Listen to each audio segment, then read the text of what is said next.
Today, we're here to talk about fiber and fun. And yes, your bathroom habits are always welcome here. Always safe space, no judgment, just better digestion.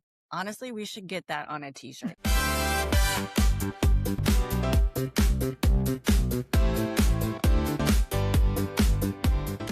Welcome back for our second episode of Friends Fascinated with Fiber. And other shit. I'm Karissa. I am a registered dietitian, and this is Tallie, our fearless fiber mascot. And I'm Crystal. I'm also a registered dietitian. Today, we're here to talk about fiber and fun. And yes, your bathroom habits are always welcome here. Always safe space, no judgment, just better digestion. Honestly, we should get that on a t shirt. That would be awesome. And then we could share our probably fiber going to love with happen. just more than you guys. Yes. Carissa, real question. How has your fiber game been this week? Such a cheesy question, but yes. It was strong and consistent, thriving. Well, we do love a confident gut. Good job. Well, how about you? Let's just say I was a little busy, maybe skipped some meals and my usual routine. And my gut was like, hey, girl, you thought that was an option? Hey, girl, your gut will humble you every time. Today, we're answering one of the most common questions we get. How much fiber do you actually need? And more importantly, are you even coming close to getting enough? Spoiler alert, probably not. We're not judging. We're just Yeah. observing and helping. I'm going to break it down for you a little bit. We're going to source the American Heart Association. They recommend, based on a 2,000 calorie diet, about 25 grams a day. You hear that all the time. But more specifically, they say 21 to 25 grams per day if you're a female under the age of 50. Men have to work a little bit harder, 30 to 38 grams per day if you're a man. So if you're mirroring your partner's habits, men, you got to work a little bit harder. And that's not some extreme overachieving type rule. That's just your baseline, y'all. Baseline for your body to function well and do what it's intended to do. Keep you as healthy as possible. We should talk about the reality of it, though. The average American is getting around 10 to 15 grams per day, which isn't even close. We might be generous with that 10 to 15. It's just not the common amount that you may hear from time to time. So you might still be underdoing fiber even when you think you're doing really good. And it's not that people are not intelligent to know what fiber is. That's not the case at all. You may think you're doing a really good job, and you're just not. So we hope to bring some light to that. You might be one of those people. I think I eat pretty healthy. There's always things we can be doing better. For sure. Why do you think there's such a huge gap? Honestly, it's processed foods. They're convenient. They are. And they're tasty. And they have all these pretty little packages along your supermarket aisle that draw you in, but they're not exactly fiber rich. People don't realize where fiber actually comes from. I'll going back to my statement I just made. It's not that people are not intelligent. That's not fair to say at all.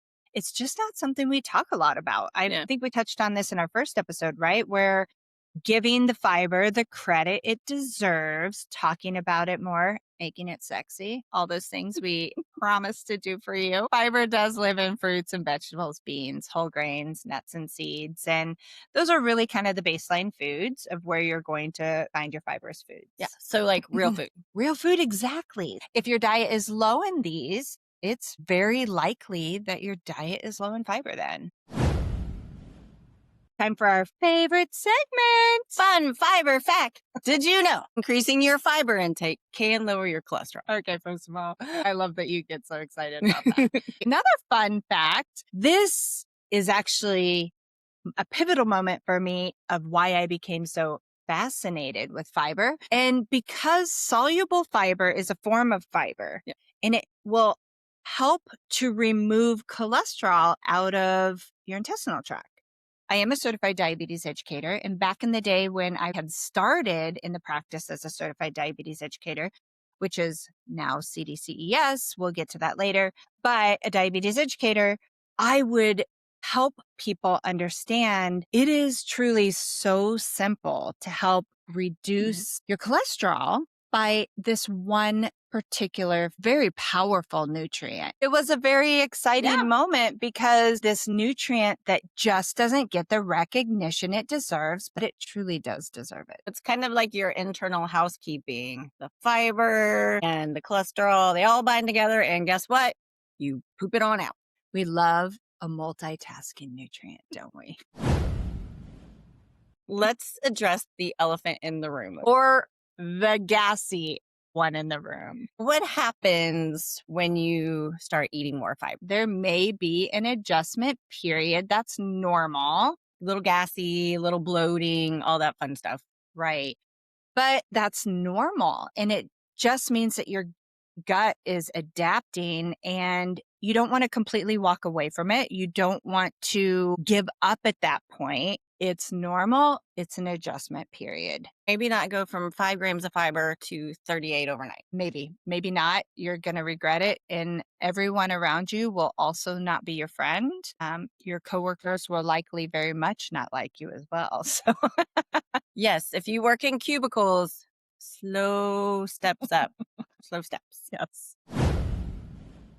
If you're listening and thinking, okay, all good information, I need more fiber, where do I even start? Well, don't overhaul your diet. That's an excellent point. Just start simple. We're all about the simple. Throw berries in your breakfast. Yeah, or with lunch, like sweet potato, peel on, a little protein, a little carb, you're good to go. Swap your white bread for whole grain bread. And you definitely want to drink some water. Yes, this is the key. Fiber without water is not the experience you want.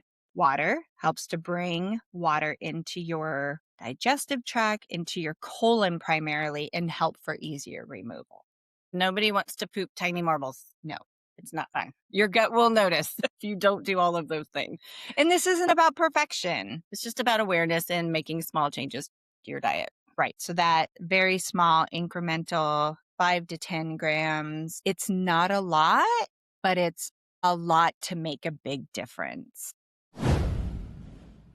What's the one takeaway for today? Most people aren't getting enough fiber. That's honestly the bottom line, but it is very fixable And it doesn't have to be complicated. or boring because nothing on this podcast is going to be boring. Right. And it doesn't have to be flavorless. 'Cause No. that's not sexy. Thank you so much for hanging out with us on Friends Fascinated with Fiber, And other shit. our second episode. And if you learned something, share this episode with a friend. Especially one who needs a little help in the fiber department. And we all know one. We and I am all thinking have of that one right now. And we'll see you next time. Stay regular, my friends.